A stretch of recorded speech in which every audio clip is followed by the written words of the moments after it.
안녕하세요. 철로역정을 진행하는 호빵 목사 이민식 목사입니다. 크리스찬과 소망이 계속 순례의 길을 가다가 쾌적한 강가에 이르렀는데 이 강을 다윗은 하나님의 강이라 불렀고 사도 요한은 생명수의 강이라 불렀습니다. 두 순례자는 강둑을 따라 난 길을 걸으면서 눕기도 하고 쉬기도 하면서 큰 기쁨을 느끼게 됩니다. 자, 공부하기 전에 구독과 좋아요 꼭 눌러주세요. 사랑합니다. 아주 많이 축복합니다.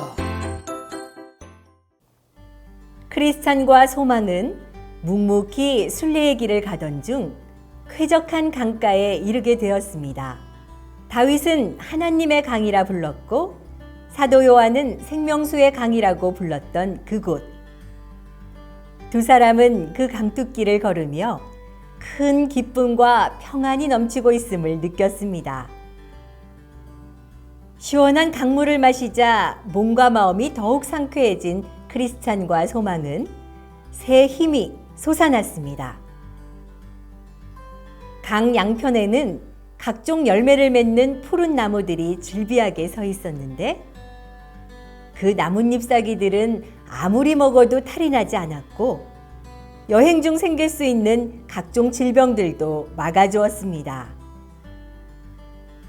그 옆에 아름다운 백합이 피어있는 초원은 사시사철 푸른 빛을 잃지 않았습니다. 초원의 편안함 속에서 두 사람은 낮잠을 잤고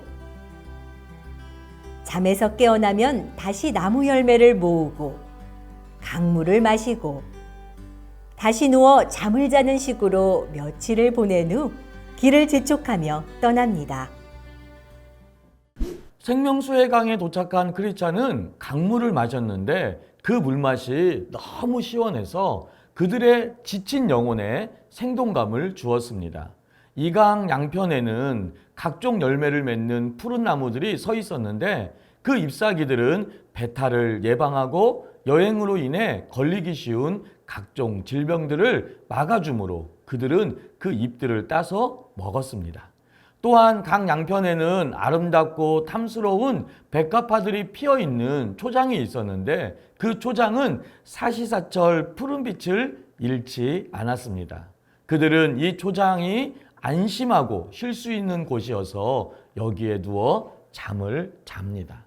두 순례자는 잠이 깨어 일어나면 다시 나무 열매를 따서 먹고 강물을 마시고 다시 누워 잠을 자는 식으로 며칠을 행복하게 지내게 됩니다. 그렇게 얼마를 쉰 후 계속 순례의 길을 가기로 결심한 두 순례자는 열매와 잎을 먹고 강물을 마신 뒤 길을 재촉했습니다.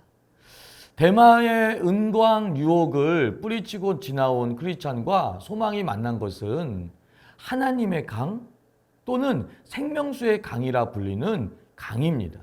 이것은 죄와 유혹과의 싸움에서 승리한 성도들에게 주시는 하나님의 은혜와 위로를 설명하고 있어요. 크리스찬과 소망은 강물을 마시면서 지친 영혼의 활력을 얻게 됩니다. 오늘 우리는 영혼의 갈급함과 피곤함을 무엇으로 해소하려 합니까? 하나님의 강, 생명수의 강에서 새롭게 하시는 물을 마시고 있습니까? 아니면 다른 무엇으로 이 영적인 갈급함을 해소하려고 하고 있습니까? 생명수의 강은 신비한 체험이나 종교적 에스타시가 아니라 교회 공동체를 통해 부어지는 은혜를 보여주고 있습니다. 교회는 그리스도의 몸으로서 죄와 유혹과의 싸움에 지친 성도들을 말씀으로 다시 힘을 얻게 하는 하나님의 강, 생명수의 강이라는 걸 꼭 명심하십시오. 이 강은 죄와 더불어 싸우는 자들에게는 더할 수 없는 위로의 생명수를 제공합니다.